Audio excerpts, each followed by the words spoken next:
ನಮಸ್ಕಾರ ಸ್ನೇಹಿತರೆ, ಜೈ ಮಾ ದುರ್ಗಾ. ತುಲಾ ರಾಶಿಯವರೇ, ನಿಮ್ಮೆಲ್ಲರಿಗೂ ಸ್ವಾಗತ ನಮ್ಮ ಹೊಸ ದಾರಿದೀಪ ಚಾನಲ್ಗೆ. ಸ್ನೇಹಿತರೆ, ಮುಂದಿನ 24 ಗಂಟೆಗಳಲ್ಲಿ ಎಚ್ಚರಿಕೆಯಿಂದ ಇರಿ. ನಿಮ್ಮ ಮನೆಯಲ್ಲಿ ಒಂದು ದೊಡ್ಡ ಶುಭ ಸಮಾಚಾರ ಬರಲಿದೆ. ಒಂದು ವಿಚಿತ್ರ ಮತ್ತು ವಿಶಿಷ್ಟ ಘಟನೆ ನಡೆಯಲಿದ್ದು, ಅದನ್ನು ಕೇಳಿ ನಿಮ್ಮ ಇಡೀ ಕುಟುಂಬವು ಮರವೊಂದರ ಮೇಲೆ ರತ್ತಿ ಮಾಡಲು ಪ್ರಾರಂಭಿಸುತ್ತದೆ. ಗೆಳೆಯರೆ, ನೀವು ಈ ಶುಭ ಸುದ್ದಿಯನ್ನು ಕೇಳಲು ಕಳೆದ 7 ವರ್ಷಗಳಿಂದ ಕಾಯುತ್ತಿದ್ದೀರಿ. ಗ್ರಹಗಳು ಸಹ ನಿಮಗಾಗಿ ಇಂತಹ ಪರಿಸ್ಥಿತಿಯನ್ನು ಸೃಷ್ಟಿಸಿರಲಿಲ್ಲ ಮತ್ತು ನಿಮ್ಮ ಅದೃಷ್ಟವು ಕೈಕೊಟ್ಟಿತ್ತು. ಆದರೆ ನೋಡಿ ಗೆಳೆಯರೆ, ಈ ಬಾರಿ ನಾನು ನಿಮಗೆ ಹೇಳುತ್ತಿದ್ದೇನೆ, ನೀವು ಒಂದು ಸಣ್ಣ ತಪ್ಪನ್ನು ಕೂಡ ಮಾಡಬಾರದು. ಮತ್ತು ಆ ತಪ್ಪು ಏನೆಂದರೆ ನಿಮ್ಮ ಗ್ರಹಗಳನ್ನು ನಿರ್ಲಕ್ಷಿಸುವುದು.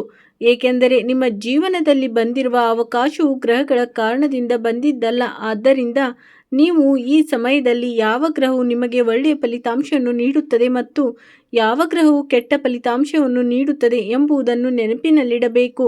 ಅದರ ಆಧಾರದ ಮೇಲೆ ನೀವು ಕೆಲವು ತಪ್ಪುಗಳನ್ನು ಮಾಡುವುದನ್ನು ತಪ್ಪಿಸಬೇಕು.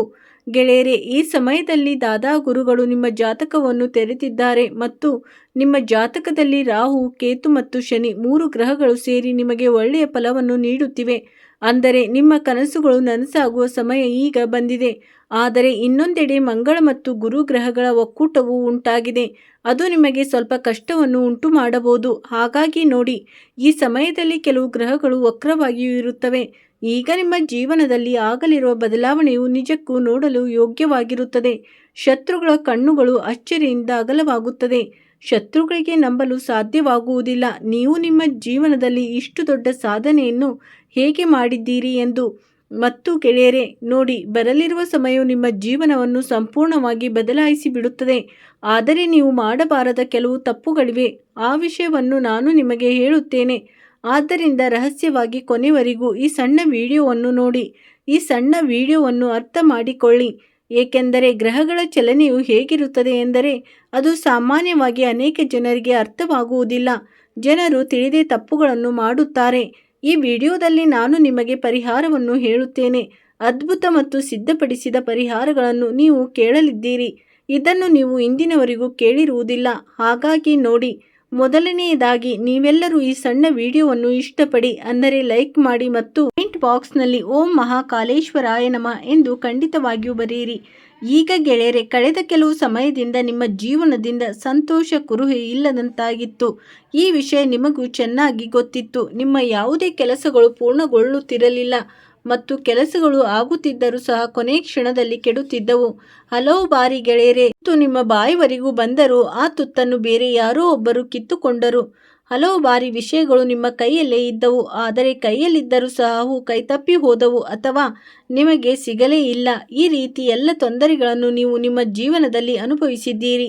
ಈಗ ಗೆಳೆಯರೆ, ನನ್ನ ಒಂದು ಮಾತನ್ನು ಗಮನಿಸಿ ಮತ್ತು ನೆನಪಿಡಿ. ಪ್ರತಿಯೊಬ್ಬ ಮನುಷ್ಯನ ಜೀವನದಲ್ಲೂ ದುಃಖವಿರುತ್ತದೆ. ಯಾರ ಜೀವನದಲ್ಲೂ ದುಃಖವಿಲ್ಲದ ಅಂತಹ ವ್ಯಕ್ತಿಯೇ ಇಲ್ಲ.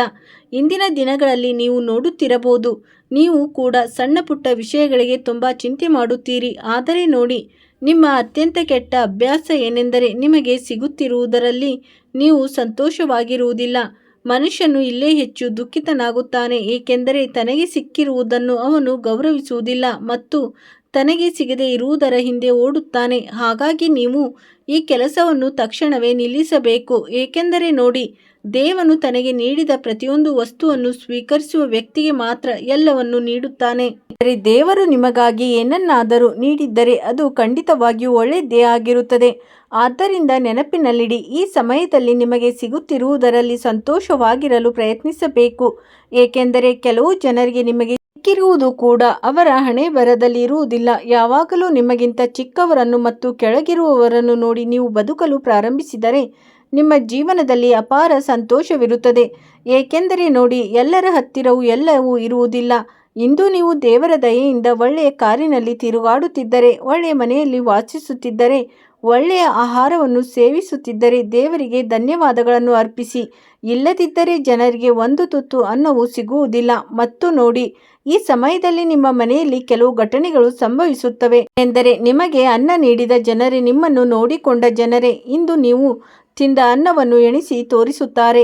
ಆದ್ದರಿಂದ ಯಾರನ್ನು ಕುರುಡಾಗಿ ನಂಬಬೇಡಿ. ವಿಶೇಷವಾಗಿ ಕುಟುಂಬದವರನ್ನು. ನಿಮ್ಮಿಂದ ಯಾರಾದರೂ ಹಣವನ್ನು ಕೇಳಿ ಗೆಳೆಯ, ಸ್ವಲ್ಪ ಸಮಯದವರೆಗೆ ಸಾಲ ಕೊಡು, ಸ್ವಲ್ಪ ದಿನಗಳಲ್ಲಿ ಹಿಂತಿರುಗಿಸುತ್ತೇನೆ ಎಂದರೆ ಕೈ ಎತ್ತಬೇಡಿ. ಏಕೆಂದರೆ ನೋಡಿ, ಹಣ ಎನ್ನುವುದು ಎಂಥ ವಸ್ತುವೆಂದರೆ ಎಂದೋ ಹಣ ಹೋಗುತ್ತದೆ ಅಥವಾ ಸಂಬಂಧ ಹೋಗುತ್ತದೆ. ಈಗ ನೀವು ಯಾರನ್ನು ಕಳೆದುಕೊಳ್ಳಲು ಬಯಸುತ್ತೀರಿ ಎಂದು ಯೋಚಿಸಬೇಕು. ಹಣವನ್ನು ಮತ್ತೆ ಗಳಿಸಬಹುದು, ಆದರೆ ಸಂಬಂಧವನ್ನು ಎಂದಿಗೂ ಗಳಿಸಲು ಸಾಧ್ಯವಿಲ್ಲ. ಮತ್ತು ಅದರಲ್ಲಿ ಯಾವ ಸಂಬಂಧವು ನಿಜವೋ, ನಂಬಿಕೆಗೆ ಅರ್ಹವೋ ನಿಮ್ಮ ಜೀವನದಲ್ಲಿ ಈ ಸಮಯದಲ್ಲಿ ಯಾರಾದರೂ ನಂಬಿಕಸ್ಥರಾಗಿದ್ದರೆ ಮತ್ತು ನಿಮಗೆ ಅವರ ಮೇಲೆ ಸಂಪೂರ್ಣ ಭರವಸೆ ಇದ್ದರೆ ಈ ವ್ಯಕ್ತಿ ವಂಚಿಸುವುದಿಲ್ಲ ಎಂದು ನಾನು ಬರೆದುಕೊಡಬಲ್ಲೆ. ಅದೇ ವ್ಯಕ್ತಿ ಮೊದಲು ನಿಮ್ಮನ್ನು ಬಿಟ್ಟು ಹೋಗುತ್ತಾನೆ ಮತ್ತು ನಿಮಗೆ ಅಂಥ ಪಾಠವನ್ನು ಕಲಿಸುತ್ತಾನೆ, ಅದನ್ನು ನೀವು ಜೀವನ ಪೂರ್ತಿ ಎಂದಿಗೂ ಮರೆಯಲು ಸಾಧ್ಯವಿಲ್ಲ. ಯಾರಿಗೆ ಮದುವೆಯಾಗುತ್ತಿಲ್ಲವೋ ಅವರು ಇಂದಿನ ದಿನಗಳಲ್ಲಿ ನೋಡಿ, ನಾನು ನಿಮಗೆ ಒಂದು ವಿಷಯವನ್ನು ಹೇಳುತ್ತೇನೆ. ಮದುವೆ ಎನ್ನುವುದು ಈಗ ಕೇವಲ ಆಟವಾಗಿ ಉಳಿದಿಲ್ಲ. ಮದುವೆ ಒಂದು ಜವಾಬ್ದಾರಿ, ಮದುವೆ ಒಂದು ನಂಬಿಕೆ. ಆದರೆ ನೋಡಿ, ಇಂದಿನ ದಿನಗಳಲ್ಲಿ ಕಲಿಯುಗ ನಡೆಯುತ್ತಿದೆ ಮತ್ತು ಕಲಿಯುಗದಲ್ಲಿ ನಡೆಯುತ್ತಿರುವ ಮದುವೆಗಳು ಕೇವಲ ಹೆಸರಿಗಾಗಿ ಮಾತ್ರ ಆಗುತ್ತಿವೆ. ಹಳೆಯ ಕಾಲದಲ್ಲಿ ಜನರು ಮದುವೆ ಮಾಡಿಕೊಂಡಾಗ ಜನ್ಮ ಜನ್ಮಾಂತರದವರೆಗೆ ಜೊತೆಯಾಗಿರುವ ಭರವಸೆಯನ್ನು ನೀಡುತ್ತಿದ್ದರು. ಆದರೆ ಇಂದಿನ ದಿನಗಳಲ್ಲಿ ಯಾವುದೇ ಮದುವೆ 7 ದಿನಗಳ ಕಾಲ ಉಳಿದರೆ ಸಾಕು, ಅದುವೇ ದೊಡ್ಡ ವಿಷಯ ಎನಿಸುತ್ತದೆ. ಏಕೆಂದರೆ ಈಗ ಸಮಯ ಬದಲಾಗಿದೆ ಸ್ನೇಹಿತರೆ, ಕಲಿಯುಗ ತನ್ನ ಉತ್ತುಂಗದಲ್ಲಿದೆ. ಇಂದಿನ ದಿನಗಳಲ್ಲಿ ಯಾರ ನಡೆಯೂ ನಂಬಿಕೆ ಉಳಿಯುವುದಿಲ್ಲ, ಹೆಸರಿಗಷ್ಟೇ ಇದೆ. ಯಾರೂ ಒಬ್ಬರನ್ನೊಬ್ಬರು ನಂಬುತ್ತಿಲ್ಲ, ಎಲ್ಲರೂ ಒಬ್ಬರನ್ನೊಬ್ಬರು ವಂಚಿಸುವುದರಲ್ಲೇ ನಿರತರಾಗಿದ್ದಾರೆ ಮತ್ತು ಈ ವಂಚನೆಯು ತುಂಬ ಹೆಚ್ಚಾಗುತ್ತಿದೆ. ಇದರಿಂದಾಗಿಯೇ ಮನುಷ್ಯನು ದುಃಖಿತನಾಗುತ್ತಿದ್ದಾನೆ. ಗೆಳೆಯರೇ, ನೀವೆಲ್ಲರೂ ಒಂದು ವಿಷಯವನ್ನು ನೆನಪಿನಲ್ಲಿಡಬೇಕು. ನಿಮ್ಮ ಸುತ್ತಮುತ್ತಲಿರುವ ಜನರು ಈ ಸಮಯದಲ್ಲಿ ನಿಮ್ಮೊಂದಿಗೆ ಜೋಡಿಸಿಕೊಳ್ಳುತ್ತಿದ್ದರೆ ಅವರ ಹಿಂದಿನ ಕಾರಣವನ್ನು ತಿಳಿದುಕೊಳ್ಳಿ ಸಹೋದರನೇ. ಏಕೆಂದರೆ ಪ್ರತಿಯೊಂದು ಸಂಬಂಧದ ಹಿಂದೆಯೂ ಯಾವುದಾದರೂ ಒಂದು ಕಾರಣವಿರುತ್ತದೆ. ಯಾರಾದರೂ ಇಂದು ನಿಮಗೆ ಏನಾದರೂ ಒಳ್ಳೆಯದನ್ನು ಮಾಡುತ್ತಿದ್ದರೆ ಅವರು ಕೇವಲ ತಮ್ಮ ಕರ್ತವ್ಯವನ್ನು ನಿರ್ವಹಿಸುತ್ತಿಲ್ಲ, ಅದರ ಹಿಂದೆ ಅವರದ್ದೇ ಆದ ಸ್ವಾರ್ಥವೂ ಇರಬಹುದು. ಸ್ವಾರ್ಥದಿಂದ ತುಂಬಿರುವ ಈ ಜಗತ್ತಿನಲ್ಲಿ ಸ್ನೇಹಿತರೆ, ನೀವು ನಿಮ್ಮನ್ನು ನೀವೇ ಎಚ್ಚರಿಸಿಕೊಳ್ಳಬೇಕು ಮತ್ತು ಎಲ್ಲ ಜನರನ್ನು ಪರೀಕ್ಷಿಸಿ ನೋಡಬೇಕು. ಯಾವ ವ್ಯಕ್ತಿ ನಿಮಗೆ ಒಳ್ಳೆಯವನು, ಯಾವ ವ್ಯಕ್ತಿ ನಿಮಗೆ ಒಳ್ಳೆಯವನಲ್ಲ. ಅದರೊಂದಿಗೆ ಸ್ನೇಹಿತರೆ, ಈ ಸಮಯದಲ್ಲಿ ನಾನು ನಿಮಗೆ ಇನ್ನೊಂದು ಸಣ್ಣ ವಿಷಯವನ್ನು ಹೇಳುತ್ತೇನೆ. ಮನೆಯಲ್ಲಿ ದಿನನಿತ್ಯ ಜಗಳಗಳು, ಕಲಹಗಳು ಮತ್ತು ವಿವಾದಗಳು ನಡೆಯುತ್ತಿದ್ದರೆ ಅಂತಹ ಪರಿಸ್ಥಿತಿಯಲ್ಲಿ ನೀವು ಮೊದಲು ನಿಮ್ಮ ಮನಸ್ಸನ್ನು ಶಾಂತವಾಗಿಡಬೇಕು.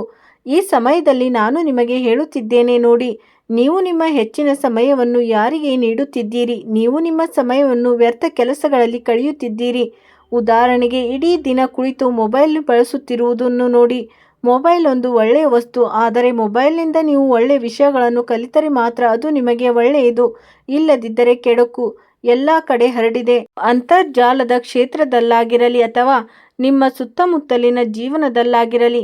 ಗೆಳೆಯರೇ, ನಾನು ನಿಮ್ಮೆಲ್ಲರಿಗೂ ಹೇಳುತ್ತಿದ್ದೇನೆ, ನಿಮ್ಮ ಮನೆಯಲ್ಲಿರುವ ವಸ್ತುವನ್ನು ವ್ಯವಸ್ಥಿತವಾಗಿ ಇಟ್ಟುಕೊಳ್ಳಬೇಕು. ಯಾರಿಗೂ ಕಷ್ಟವನ್ನು ಉಂಟು ಮಾಡಬಾರದು, ಯಾರಿಗೂ ನೋವನ್ನು ನೀಡಬಾರದು, ಯಾರ ಜೀವನದೊಂದಿಗೂ ನೀವು ಆಟವಾಡಬಾರದು. ಇಂದಿನ ದಿನಗಳಲ್ಲಿ ಜನರು ಒಬ್ಬರ ಹೃದಯವನ್ನು ಎಷ್ಟು ಸುಲಭವಾಗಿ ನೋಯಿಸುತ್ತಾರೆ ಎಂದರೆ ಕೇಳಬೇಡಿ. ಯಾರಿಗೂ ತಪ್ಪು ಮಾತನ್ನು ಹೇಳಿದರು, ಯಾರನ್ನೂ ವಂಚಿಸಿದರು, ಯಾರೊಂದಿಗೂ ಸುಳ್ಳು ಸಂಬಂಧವನ್ನು ಬೆಳೆಸಿದರು. ಸುಳ್ಳು ಸಂಬಂಧಗಳು ಎಷ್ಟು ನೋವನ್ನು ನೀಡುತ್ತವೆ ಎಂದರೆ ಅವು ಮನುಷ್ಯನನ್ನು ಒಳಗಿನಿಂದಲೇ ಮುರಿದು ಹಾಕುತ್ತವೆ ಮತ್ತು ನಂತರ ಆ ಮನುಷ್ಯನಿಗೆ ಸಿಗುವ ಶಾಪವು ಇಡೀ ಜೀವನವನ್ನು ಜರ್ಜರಿತಗೊಳಿಸುತ್ತದೆ. ನೀವು ಈ ಸಮಯದಲ್ಲಿ ನಿಮ್ಮ ಸುತ್ತಮುತ್ತಲಿರುವ ಜನರ ಆರೋಗ್ಯದ ಕಡೆಯೂ ಗಮನ ಹರಿಸಬೇಕು. ವಿಶೇಷವಾಗಿ ನಾನು ಇದನ್ನು ನಿಮ್ಮ ಮನೆಯ ಜನರಿಗಾಗಿ ಹೇಳುತ್ತಿದ್ದೇನೆ ಮತ್ತು ಅವರಲ್ಲಿಯೂ ನಿರ್ಲಕ್ಷ್ಯ ವಹಿಸುವ ಜನರಿಗಾಗಿ ಹೇಳುತ್ತಿದ್ದೇನೆ. ಗೆಳೆಯರೇ, ನೀವು ಯಾವುದೇ ನಿರ್ಲಕ್ಷ್ಯವನ್ನು ವಹಿಸಬಾರದು. ನೀವು ಸಂಪೂರ್ಣವಾಗಿ ಶಾಂತ ಸ್ವಭಾವವನ್ನು ಹೊಂದಿರಬೇಕು ಮತ್ತು ಯಾರದ್ದಾದರೂ ಆರೋಗ್ಯದಲ್ಲಿ ಹಠಾತ್ ಏರುಪೇರು ಕಂಡುಬಂದರೆ ತಕ್ಷಣವೇ ಅವರನ್ನು ಯಾವುದಾದರೂ ಒಳ್ಳೆಯ ಆಸ್ಪತ್ರೆಗೆ ಕರೆದುಕೊಂಡು ಹೋಗಿ. ಆಸ್ಪತ್ರೆಗೆ ಕರೆದುಕೊಂಡು ಹೋಗುವುದರ ಜೊತೆಗೆ ಅವರನ್ನು ಒಳ್ಳೆಯ ವೈದ್ಯರಿಂದ ಚಿಕಿತ್ಸೆ ಕೊಡಿಸಿ. ಏಕೆಂದರೆ ಕಾಯಿಲೆಗಳನ್ನು ಬೇರಿನಿಂದಲೇ ನಿರ್ಮೂಲನೆ ಮಾಡಿದರೆ ಮಾತ್ರ ಮನುಷ್ಯನು ಸಂತೋಷವಾಗಿರಲು ಸಾಧ್ಯ. ಮತ್ತು ನಾನು ನಿಮಗೆ ಯಾವಾಗಲೂ ಒಂದೇ ವಿಷಯವನ್ನು ಹೇಳುತ್ತಾ ಬಂದಿದ್ದೇನೆ, ಏನೆಂದರೆ 3 ನ್ಯಾಯಾಲಯಗಳ ಚಕ್ರದಲ್ಲಿ ಎಂದಿಗೂ ಸಿಲುಕಿಕೊಳ್ಳಬಾರದು. ಕಪ್ಪು ಕೋಟು, ಬಿಳಿ ಕೋಟು ಮತ್ತು ನೀಲಿ ಕೋಟು. ಕಪ್ಪು ಕೋಟು ಎಂದರೆ ವಕೀಲರು, ಬಿಳಿ ಕೋಟು ಎಂದರೆ ವೈದ್ಯರಾಗಿರುತ್ತಾರೆ. ಹಾಗಾಗಿ ಸ್ನೇಹಿತರೆ, ಈ ಸಮಯದಲ್ಲಿ ನಿಮ್ಮ ಮನೆಯ ಕಿಟಕಿ ಮತ್ತು ಬಾಗಿಲುಗಳನ್ನು ಮುಚ್ಚಿಕೊಳ್ಳಿ, ಏಕೆಂದರೆ ಕೆಲವು ನಕಾರಾತ್ಮಕ ಶಕ್ತಿಗಳು ನಿಮ್ಮ ಮನೆಗೆ ಪ್ರವೇಶಿಸಲು ಯೋಚಿಸುತ್ತಿವೆ ಮತ್ತು ನಕಾರಾತ್ಮಕ ಶಕ್ತಿಗಳು ಮನೆಯಲ್ಲಿ ತಮ್ಮ ಪ್ರವೇಶವನ್ನು ಮಾಡಿದರೆ ಅಥವಾ ನೆಲೆಸಿದರೆ ಆ ಮನೆಯಲ್ಲಿ ವಿಚಿತ್ರ ಘಟನೆಗಳು ನಡೆಯಲು ಪ್ರಾರಂಭಿಸುತ್ತವೆ. ಉದಾಹರಣೆಗೆ, ದಿನನಿತ್ಯ ಯಾರಾದರೂ ಅನಾರೋಗ್ಯಕ್ಕೆ ತುತ್ತಾಗಬಹುದು. ಮನೆಯಲ್ಲಿ ದಿನನಿತ್ಯ ಜಗಳ, ಕಲಹಗಳು ಏರ್ಪಾಡಾಗುವುದು. ದಿನನಿತ್ಯ ಮಕ್ಕಳ ವಿಷಯದಲ್ಲಿ ಯಾವುದಾದರೂ ಒಂದು ತೊಂದರೆ ಎದುರಾಗುವುದು. ದಿನನಿತ್ಯ ಮನೆಯಲ್ಲಿ ಆರ್ಥಿಕ ಮುಗ್ಗಟ್ಟು ಇರುವುದು ಮತ್ತು ಹಲವು ಸ್ನೇಹಿತರು ನಿಮ್ಮ ಮನೆಗೆ ಬರುತ್ತಲೇ ಇರುತ್ತಾರೆ. ಅದಕ್ಕಾಗಿಯೇ ಸ್ನೇಹಿತರೆ, ನಿಮ್ಮ ಮನೆಯ ಕಿಟಕಿ ಬಾಗಿಲುಗಳನ್ನು ಸಂಪೂರ್ಣವಾಗಿ ಮುಚ್ಚಿಡಿ. ಮತ್ತು ನಾನು ನಿಮಗೊಂದು ಸಣ್ಣ ವಿಷಯವನ್ನು ಖಂಡಿತವಾಗಿ ತಿಳಿಸುತ್ತೇನೆ. ಏನೆಂದರೆ, ಹಲವು ಬಾರಿ ನಮ್ಮ ಸಣ್ಣ ಪುಟ್ಟ ತಪ್ಪುಗಳಿಂದಲೇ ನಮ್ಮ ಮನೆಯಲ್ಲಿ ನಕಾರಾತ್ಮಕ ಘಟನೆಗಳು ಸಂಭವಿಸುತ್ತವೆ. ಹೌದು, ಈಗ ಮೊದಲ ತಪ್ಪು ಏನೆಂದರೆ, ಜನರು ಒಡೆದ ಪಾತ್ರೆಗಳನ್ನು ತಮ್ಮ ಮನೆಯಲ್ಲಿ ಬಳಸುತ್ತಾರೆ ಮತ್ತು ಪಾತ್ರೆಗಳು ಗ್ರಹಗಳ ಮೇಲೆ ತುಂಬಾ ಪ್ರಭಾವ ಬೀರುತ್ತವೆ. ಏಕೆಂದರೆ ನೋಡಿ, ಪಾತ್ರೆ ಎಂಬುದು ಇತರ ದೇವತೆಗಳು ವಾಸಿಸುವ ಒಂದು ವಸ್ತುವಾಗಿದೆ. ಅಂದರೆ ನಾವು ದೇವರಿಗೆ ನೈವೇದ್ಯವನ್ನು ಅರ್ಪಿಸಬೇಕಾದರೂ ಪಾತ್ರೆಯಲ್ಲೇ ಇಡುತ್ತೇವೆ. ನಾವು ಸ್ವತಃ ಊಟ ಮಾಡಬೇಕಾದರೂ ಪಾತ್ರೆಯಲ್ಲೇ ಉಣ್ಣುತ್ತೇವೆ. ಹಾಗಾಗಿ ಪಾತ್ರೆ ಎಂಬುದು ಸಾಮಾನ್ಯ ವಸ್ತುವಲ್ಲ, ಅದು ಮನುಷ್ಯನ ಜಾತಕದ ಮೇಲೂ ನಿರ್ಧರಿತವಾಗಿರುತ್ತದೆ. ಆದ್ದರಿಂದ ಮೊದಲನೆಯದಾಗಿ ನಿಮ್ಮ ಮನೆಯಲ್ಲಿರುವ ಒಡೆದ ಅಥವಾ ಬಿರುಕು ಬಿಟ್ಟ ಪಾತ್ರೆಗಳನ್ನು ತಕ್ಷಣವೇ ಮನೆಯಿಂದ ಹೊರಗೆ ಹಾಕಿ. ನಿಮಗೆ ತುಂಬಾ ಒಳ್ಳೆಯದಾಗಿರುತ್ತದೆ. ಈಗ ನೋಡಿ ಸ್ನೇಹಿತರೆ, ಈ ಸಮಯದಲ್ಲಿ ನಿಮ್ಮನ್ನು ಕೆಳಗೆ ಬೀಳಿಸಲು ಪ್ರಯತ್ನಿಸುವ ಕೆಲವು ಜನರಿದ್ದಾರೆ. ನೀವು ಅವರಿಗೆ ಎಷ್ಟೇ ಒಳ್ಳೆಯದನ್ನು ಮಾಡಿದರೂ ಸಹ, ನೀವು ಅವರ ಕಷ್ಟದ ಸಮಯದಲ್ಲಿ ಅರ್ಧರಾತ್ರಿಯಲ್ಲೂ ಜೊತೆಯಾಗಿ ನಿಂತಿದ್ದರೂ ಸಹ, ಯಾರೂ ಇಲ್ಲದಿದ್ದಾಗ ನೀವು ಜೊತೆಯಾಗಿ ನಿಂತಿದ್ದೀರಿ. ಹಾಗಾಗಿ ಇಂಥ ಪರಿಸ್ಥಿತಿಗಳನ್ನು ನೀವು ಗಮನದಲ್ಲಿಟ್ಟುಕೊಳ್ಳಬೇಕು. ಏನೆಂದರೆ, ಈ ಸಮಯದಲ್ಲಿ ನೀವು ಯಾವುದೇ ಕಾರಣಕ್ಕೂ ಬೇಸರ ಮಾಡಿಕೊಳ್ಳಬಾರದು.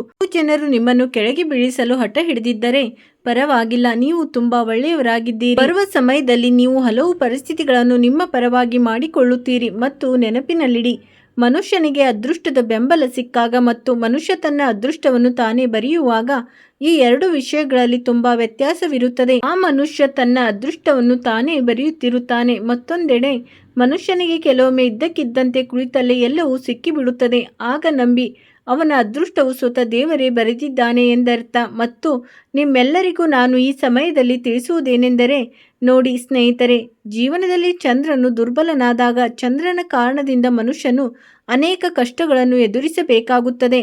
ಹೌದು, ಹೇಗೆಂದರೆ ಮನೆಯಲ್ಲಿ ನಿರಂತರವಾಗಿ ಜಗಳವಾಗುವುದು, ಕಿರುಚಾಡುವುದು ಮತ್ತು ಅಪಶಬ್ದಗಳನ್ನು ಬಳಸಿ ಯಾರದ್ದೋ ಮನಸ್ಸನ್ನು ನೋಯಿಸುವುದು, ಬೇರೆಯವರ ಕಷ್ಟವನ್ನು ಅರ್ಥ ಮಾಡಿಕೊಳ್ಳದಿರುವುದು, ಕಠೋರ ಭಾಷೆಯನ್ನು ಬಳಸುವುದು ಮತ್ತು ದಿನನಿತ್ಯ ಕುಟುಂಬದಲ್ಲಿ ಒಂದು ಸುಖ ಶಾಂತಿ ಇಲ್ಲದಿರುವುದು. ಹಾಗಾಗಿ ನೋಡಿ, ಚಂದ್ರನು ದುರ್ಬಲನಾಗಿದ್ದರೆ ಏನಾಗುತ್ತದೆ ಎಂದರೆ ಇವೆಲ್ಲವೂ ಸಂಭವಿಸುತ್ತವೆ. ಇದರಿಂದ ಮಾನಸಿಕ ಶಾಂತಿ ದೂರವಾಗುತ್ತದೆ ಮತ್ತು ಮನುಷ್ಯನ ರಾತ್ರಿಯ ನಿದ್ದೆ ಕೆಡುತ್ತದೆ. ಮನುಷ್ಯನು ತೊಂದರೆಗೆ ಸಿಲುಕುತ್ತಾನೆ ಮತ್ತು ಅವನ ನಿರ್ಧಾರ ತೆಗೆದುಕೊಳ್ಳುವ ಸಾಮರ್ಥ್ಯವು ಕಡಿಮೆಯಾಗುತ್ತದೆ. ಹಾಗಾಗಿ ಈಗ ಮನುಷ್ಯನ ಜೀವನದಲ್ಲಿ ದುಃಖ ಬರುವುದು ಯಾವಾಗ ಎಂದರೆ, ಸರಿಯಾದ ಸಮಯದಲ್ಲಿ ಏನು ಮಾಡಬೇಕು, ಹೇಗೆ ಮಾಡಬೇಕು ಮತ್ತು ಯಾವಾಗ ಮಾಡಬೇಕು ಎಂಬ ನಿರ್ಧಾರವನ್ನು ಮನುಷ್ಯ ತೆಗೆದುಕೊಳ್ಳಲು ಸಾಧ್ಯವಾಗದಿದ್ದಾಗ. ಹೇಳಿ, ಚಂದ್ರ ಎಂದರೇನು? ಚಂದ್ರನು ಜಲತತ್ವ, ಅಂದರೆ ನೀರಿನ ಅಂಶಕ್ಕೆ ಸಂಬಂಧಿಸಿದ್ದಾನೆ. ಆದ್ದರಿಂದ ಅಡುಗೆ ಮನೆಯಲ್ಲಿ ಹಾಲು ಉಕ್ಕಿ ಚೆಲ್ಲುವುದು, ನೀರನ್ನು ವ್ಯರ್ಥವಾಗಿ ಹರಿಸುವುದು ಅಥವಾ ಸಿಂಕ್ ಮುಕ್ತವಾಗಿರುವುದು ಸಹ ಚಂದ್ರನ ದೋಷವನ್ನು ಹೆಚ್ಚಿಸುತ್ತದೆ. ಅದಕ್ಕಾಗಿಯೇ ಸ್ನೇಹಿತರೆ, ಹಲವು ಬಾರಿ ನೋಡಿ, ಜನರು ತಮ್ಮ ಮನೆಯಲ್ಲಿ ನಲ್ಲಿಯಿಂದ ನೀರು ತೊಟ್ಟಿಕ್ಕುತ್ತಿದ್ದರೂ ಹಾಲು ಉಕ್ಕಿ ಹರಿದು ಅದನ್ನು ಸ್ವಚ್ಛಗೊಳಿಸುವುದಿಲ್ಲ ಮತ್ತು ಸ್ನಾನ ಮಾಡುವಾಗ ನೀರನ್ನು ವ್ಯರ್ಥವಾಗಿ ಹರಿಸುತ್ತಾರೆ. ಈ ತಪ್ಪುಗಳ ಕಾರಣದಿಂದಾಗಿ ಮನುಷ್ಯನ ಚಂದ್ರನು ದುರ್ಬಲವಾಗುತ್ತಾನೆ ಮತ್ತು ಚಂದ್ರನು ದುರ್ಬಲವಾದರೆ ಮನುಷ್ಯನು ಕಿರಿಕಿರಿಗೊಳ್ಳುತ್ತಾನೆ. ಯಾವುದೇ ಕೆಲಸದಲ್ಲೂ ಮನಸ್ಸು ತೊಡಗುವುದಿಲ್ಲ. ಯಾರ ಮೇಲೂ ಕೋಪವನ್ನು ಹೊರಹಾಕುವುದು, ಯಾರಿಗಾದರೂ ಏನಾದರೂ ಮನಸ್ಸಿಗೆ ಬಂದಂತೆ ಮಾತನಾಡುವುದು ನಡೆಯುತ್ತದೆ. ಆದ್ದರಿಂದ ಪ್ರತಿದಿನ ರಾತ್ರಿ ಶುದ್ಧವಾದ ಚಂದ್ರನ ಬೆಳಕಿನಲ್ಲಿ ಲೋಟದಲ್ಲಿ ನೀರನ್ನು ತುಂಬಿ ಹಾಸಿಗೆಯ ಪಕ್ಕದಲ್ಲಿ ಇಟ್ಟುಕೊಳ್ಳಿ ಮತ್ತು ಹೀಗೆ ತುಳಸಿ ಗಿಡಕ್ಕೆ ಹಾಕಿದರೆ, ಹೀಗೆ ಮಾಡುವುದರಿಂದ ಮನುಷ್ಯನ ಚಂದ್ರನು ಬಲಿಶಾಲಿಯಾಗುತ್ತಾನೆ. ಸ್ನೇಹಿತರೆ, ಇವೆಲ್ಲ ವಿಷಯಗಳನ್ನು ಇಂದಿನ ದಿನಗಳಲ್ಲಿ ನಿಮಗೆ ಯಾರೂ ಹೇಳುವುದಿಲ್ಲ. ಏಕೆಂದರೆ ಅವರು ಕೇವಲ ಹಣ ಗಳಿಸುವುದಕ್ಕಾಗಿ ಕುಳಿತಿದ್ದಾರೆ, ಕೇವಲ ತಮ್ಮ ಸ್ವಾರ್ಥವನ್ನು ನೋಡುತ್ತಾರೆ, ಕೇವಲ ತಮ್ಮ ಒಳ್ಳೆಯದನ್ನು ಬಯಸುತ್ತಾರೆ. ಆದರೆ ಗುರುಗಳು ನಿಮಗೆ ಒಳ್ಳೆಯದನ್ನು ಮಾಡುತ್ತಿದ್ದಾರೆ. ನೀವು ಈ ಮಾತುಗಳನ್ನು ನಿಮ್ಮ ಜೀವನದಲ್ಲಿ ಖಂಡಿತವಾಗಿ ಅಳವಡಿಸಿಕೊಳ್ಳಿ. ಇಂದಿನ ದಿನಗಳಲ್ಲಿ ಕೆಲವು ಜನರ ವಿವಾಹದ ಜಾತಕದಲ್ಲಿ ಮಂಗಳ ದೋಷ ಇರುವ ಕಾರಣದಿಂದ ಆಗುತ್ತಿಲ್ಲ ಎಂದರೆ ಅವರು ಹೆದರುತ್ತಾರೆ. ನನಗೆ ಮಂಗಳ ದೋಷವಿದೆ, ನನ್ನ ವಿವಾಹವಾಗುವುದಿಲ್ಲವೇ, ನನಗೆ ವಧು ಎಲ್ಲಿಂದ ಸಿಗುತ್ತಾಳೆ ಎಂದು ಯೋಚಿಸುತ್ತಾರೆ. ನೋಡಿ, ಒಂದು ಸಮಸ್ಯೆಯ ಪರಿಹಾರವನ್ನು ನಮ್ಮ ಶಾಸ್ತ್ರಗಳಲ್ಲಿ ತಿಳಿಸಲಾಗಿದೆ. ಉಜ್ಜಯಿನಿಯಲ್ಲಿ ಮಂಗಳನಾಥ ಮಹಾದೇವ ಮಂದಿರವಿದೆ ಮತ್ತು ಅಲ್ಲಿ ಮಂಗಳ ದೋಷದ ಪೂಜೆ ನಡೆಯುತ್ತದೆ.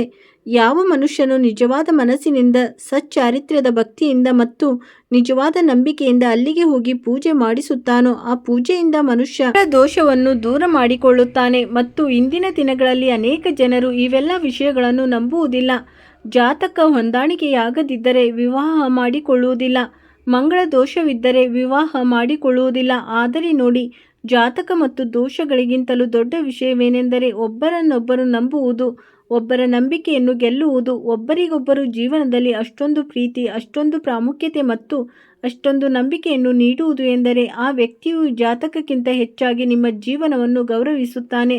ಆದಾಗ್ಯೂ ನೋಡಿ, ಇಂದಿನ ದಿನಗಳಲ್ಲಿ ಜಾತಕವು ತುಂಬ ಮುಖ್ಯವೂ ಆಗುತ್ತದೆ. ಏಕೆಂದರೆ ನೋಡಿ, ಇತ್ತೀಚಿನ ದಿನಗಳಲ್ಲಿ ಜನರ ವಿವಾಹವು 1 ವರ್ಷವೂ ಸರಿಯಾಗಿ ನಡೆಯುತ್ತಿಲ್ಲ ಎಂಬುದನ್ನು ನಾವು ನೋಡುತ್ತಿದ್ದೇವೆ. ಸಂಬಂಧಗಳು ಮುರಿದು ಹೋಗುತ್ತವೆ, ವಿಚ್ಛೇದನಗಳಾಗುತ್ತವೆ, ಒಬ್ಬರನ್ನೊಬ್ಬರು ಪ್ರೀತಿಸುತ್ತಿಲ್ಲ. ಹೌದು, ಹೀಗಾಗಿ ಇವೆಲ್ಲವೂ ಜಾತಕ ಹೊಂದಾಣಿಕೆಯಾಗದ ಕಾರಣದಿಂದಲೂ ಸಂಭವಿಸುತ್ತವೆ. ಆದ್ದರಿಂದ ನಾನು ನಿಮಗೆ ತಿಳಿಸಿದ ಜಾತಕದ ಈ 2 ಮುಖಗಳು ಮುಖ್ಯವಾಗಿವೆ. ಇಲ್ಲದಿದ್ದಾಗ ನಿಮ್ಮ ಪ್ರೀತಿಯನ್ನು ಹೇಗೆ ಗೆಲ್ಲಬೇಕು ಮತ್ತು ನಿಮ್ಮ ಜಾತಕ ಹೊಂದಾಣಿಕೆಯಾಗದಿದ್ದರೂ ನೀವು ಎಂಥ ವಿಷಯಗಳನ್ನು ಎದುರಿಸಬೇಕಾಗುತ್ತದೆ ಎಂಬುದನ್ನು ನಾನೇ ನಿಮಗೆ ತಿಳಿಸುತ್ತೇನೆ. ಮಂಗಳ ಎಂದರೇನು ಎಂಬುದನ್ನು ನೋಡಿ. ಅದು ಮನೆಯ ಶಕ್ತಿ ಗ್ರಹವಾಗಿದೆ. ಅಂದರೆ ಮನೆಯಲ್ಲಿ ಕೆಂಪು ಬಟ್ಟೆ ಅಥವಾ ಕಬ್ಬಿಣ, ಒಡೆದ ಹಾಗೂ ಹಳೆಯ ಸಾಮಗ್ರಿಗಳು ಬಿದ್ದಿದ್ದರೆ ಅಥವಾ ಪತಿ ಪತ್ನಿಯ ನಡುವೆ ಕೋಪ ಮತ್ತು ಅಪಶಬ್ದಗಳು ಹೆಚ್ಚಾಗಿ ಇದ್ದರೆ ಅವು ಮಂಗಳ ದೋಷದಿಂದ ಮನೆಯಲ್ಲಿ ಯುದ್ಧದಂಥ ವಾತಾವರಣವನ್ನು ಸೃಷ್ಟಿಸುತ್ತವೆ. ಈಗ ಇದರ ಪ್ರಭಾವ ನಿಮ್ಮ ದೇಹದ ಮೇಲೂ ತುಂಬ ಬೀರುತ್ತದೆ. ಉದಾಹರಣೆಗೆ ನಿಮ್ಮ ದೇಹದಲ್ಲಿರುವ ಕೆಂಪು ವಸ್ತು ರಕ್ತ. ಇದರಿಂದ ರಕ್ತದೊತ್ತಡ, ಅಪಘಾತಗಳು, ಕೋರ್ಟ್ ಕೇಸ್ಗಳು, ಪ್ರಭಾವಿ ವ್ಯಕ್ತಿಗಳೊಂದಿಗೆ ಜಗಳಗಳು ಸಂಭವಿಸಲು ಪ್ರಾರಂಭಿಸುತ್ತದೆ. ಆದ್ದರಿಂದ ಯಾರದ್ದಾದರೂ ಜೀವನದಲ್ಲಿ ಮಂಗಳನು ದುರ್ಬಲನಾಗಿದ್ದರೆ ಯಾವ ವ್ಯಕ್ತಿಗೆ ಪರಿಸ್ಥಿತಿಗಳನ್ನು ನಿಭಾಯಿಸುವುದು ತುಂಬ ಅಗತ್ಯವಾಗಿರುತ್ತದೆ ಮತ್ತು ಆ ವ್ಯಕ್ತಿಯು ತನ್ನ ಮನಸ್ಸನ್ನು ನಿಯಂತ್ರಿಸುವುದು ತುಂಬ ಮುಖ್ಯವಾಗಿರುತ್ತದೆ. ನೋಡಿ ಸ್ನೇಹಿತರೆ, ಪ್ರತಿ ಮಂಗಳವಾರ ಹನುಮಾನ್ ಚಾಲಿಸವನ್ನು ಪಠಿಸಿ ಮತ್ತು ಅಡುಗೆ ಮನೆಯಲ್ಲಿ ತಾಮ್ರದ ಒಂದು ಪಾತ್ರೆಯನ್ನು ಇಡಿ. ಇದರಿಂದ ನಿಮ್ಮ ಮಂಗಳ ಗ್ರಹವು ಬಲಶಾಲಿಯಾಗುತ್ತದೆ. ಮಹಿಳೆಯರು ಈ ಸಮಯದಲ್ಲಿ ಹೊಸ ಉದ್ಯೋಗದ ಹುಡುಕಾಟದಲ್ಲಿದ್ದೀರೋ? ಈ ಮಾತನ್ನು ನಾನು ಮಹಿಳೆಯರಿಗಾಗಿ ಹೇಳುತ್ತಿದ್ದೇನೆ. ನೋಡಿ, ಮಹಿಳೆಯರು ಉದ್ಯೋಗದ ಹುಡುಕಾಟದಲ್ಲಿದ್ದರೆ ಅವರ ಜೀವನದಲ್ಲಿ ಒಂದು ಸುವರ್ಣ ಅವಕಾಶ ಸಿಗಲಿದೆ. ಉತ್ತಮ ಉದ್ಯೋಗ ಅವರಿಗೆ ಸಿಗಲಿದೆ ಸ್ನೇಹಿತರೆ. ಅವರಿಗೆ ಉತ್ತಮ ಬಡ್ತಿ ಸಿಗಲಿದೆ ಮತ್ತು ಅವರ ಸಂಬಳವು ತುಂಬ ಚೆನ್ನಾಗಿರಲಿದೆ. ಹಾಗಾಗಿ ನೆನಪಿನಲ್ಲಿಡಿ, ಕೇವಲ ಸಂಬಳವಲ್ಲ, ಉತ್ತಮ ಬಡ್ತಿ ಮತ್ತು ಉತ್ತಮ ಉದ್ಯೋಗ ಸಿಗಲಿದೆ. ನಾನು ನಿಮಗೊಂದು ವಿಷಯವನ್ನು ತಿಳಿಸುತ್ತೇನೆ. ನೀವು ವಿವಾಹಿತ ಮಹಿಳೆಯಾಗಿದ್ದರೆ ನಿಮಗೆ ನಿಮ್ಮ ಜೀವನ ಸಂಗಾತಿಯ ಕಡೆಯಿಂದ ಒಂದು ಒಳ್ಳೆಯ ಸುದ್ದಿ ಕೇಳುವ ಅವಕಾಶವು ಸಿಗಬಹುದು. ಇದನ್ನು ಕೇಳಲು ನಿಮ್ಮ ಕಿವಿಗಳು ಹಂಬಲಿಸುತ್ತಿದ್ದವು. ಏಕೆಂದರೆ ಸ್ನೇಹಿತರೆ ನೋಡಿ, ಒಬ್ಬ ಮನುಷ್ಯನ ವಿವಾಹವಾದಾಗ ಅವನ ಜೀವನದ ನಿಜವಾದ ಸುಖ ದುಃಖಗಳ ಒಡನಾಡಿ ಬೇರೆ ಯಾರೂ ಅಲ್ಲ, ಬದಲಿಗೆ ಆಕೆ ಅವನನ್ನು ವಿವಾಹವಾದ ಮಹಿಳೆ ಆಗಿರುತ್ತಾಳೆ. ಏಕೆ ತನ್ನ ಎಲ್ಲ ಸಂಬಂಧಗಳನ್ನು ತೊರೆದು ನಿಮಗಾಗಿ ಬರುತ್ತಾಳೆ. ಹಾಗಾಗಿ ಆಕೆ ನಂಬಿಕೆಯನ್ನು ಗೆಲ್ಲುವುದು ಮತ್ತು ಆಕೆಯನ್ನು ಗೌರವಿಸುವುದು ನಿಮ್ಮ ಜವಾಬ್ದಾರಿಯಾಗಿದೆ. ನೋಡಿ ಸ್ನೇಹಿತರೆ, ಇಂದಿನ ದಿನಗಳಲ್ಲಿ ಪರಿಸ್ಥಿತಿ ಹೇಗಾಗಿದೆ ಎಂದರೆ ಜನರು ಮದುವೆ ಮತ್ತು ವಿವಾಹದ ಮೇಲಿನ ನಂಬಿಕೆಯನ್ನು ದಿನ ಕಳೆದಂತೆ ಕಳೆದುಕೊಳ್ಳುತ್ತಿದ್ದಾರೆ. ಹೌದು, ಕೆಲವು ಜನರು ಮದುವೆಯ ಮೇಲಿನ ನಂಬಿಕೆಯನ್ನೇ ಸಂಪೂರ್ಣವಾಗಿ ಕಳೆದುಕೊಂಡಿದ್ದಾರೆ. ಆದ್ದರಿಂದ ನೀವು ನಿಮ್ಮ ಸಂಬಂಧಗಳನ್ನು ತುಂಬ ಸೂಕ್ಷ್ಮವಾಗಿ ನಿಭಾಯಿಸಬೇಕು ಎಂಬುದನ್ನು ಗಮನದಲ್ಲಿಟ್ಟುಕೊಳ್ಳಿ. ಸಂಬಂಧಗಳನ್ನು ಉಳಿಸಿಕೊಳ್ಳುವುದಕ್ಕೆ ಒತ್ತು ನೀಡಬೇಕು. ಯಾರ ಮನಸ್ಸನ್ನು ನೋಯಿಸಬಾರದು, ಯಾರ ಭಾವನೆಗಳೊಂದಿಗೂ ಆಟವಾಡಬಾರದು ಮತ್ತು ಯಾವುದೇ ಮನುಷ್ಯನ ಮನಸ್ಸಿನೊಂದಿಗೆ ಆಟವಾಡಬಾರದು. ನೀವು ಈ ಸಮಯದಲ್ಲಿ ನಿಮ್ಮ ಕುಟುಂಬದಲ್ಲಿ ತುಂಬ ಸೌಹಾರ್ದತೆಯನ್ನು ಕಾಪಾಡಿಕೊಳ್ಳಲು ಪ್ರಯತ್ನಿಸಿ. ನಿಮ್ಮ ಸಂಬಂಧಗಳನ್ನು ಮಧುರವಾಗಿಟ್ಟುಕೊಳ್ಳಿ, ನಿಮ್ಮ ನಡವಳಿಕೆಯನ್ನು ಉತ್ತಮವಾಗಿಟ್ಟುಕೊಳ್ಳಿ, ನಿಮ್ಮ ಜನರೊಂದಿಗೆ ಆತ್ಮೀಯತೆಯನ್ನು ಕಾಪಾಡಿಕೊಳ್ಳಿ. ಸ್ನೇಹಿತರೆ, ನಿಮ್ಮ ಮನೆಯಲ್ಲಿ ಈಗ ನಡೆಯುತ್ತಿರುವ ಘಟನೆಗಳು ನಿಮ್ಮ ಹಿಂದಿನ ಕರ್ಮಗಳ ಕಾರಣದಿಂದಾಗಿವೆ. ಬಹುಶಃ ನೀವು ಕಳೆದ ಸಮಯದಲ್ಲಿ ಕೆಲವು ಅಂಥ ಕರ್ಮಗಳನ್ನು ಮಾಡಿದ್ದೀರಿ. ಅದರಿಂದಾಗಿ ನಿಮ್ಮ ಮನೆಯಲ್ಲಿ ಜಗಳಗಳು, ಕ್ಲೇಶಗಳು ನಡೆಯುತ್ತಿವೆ.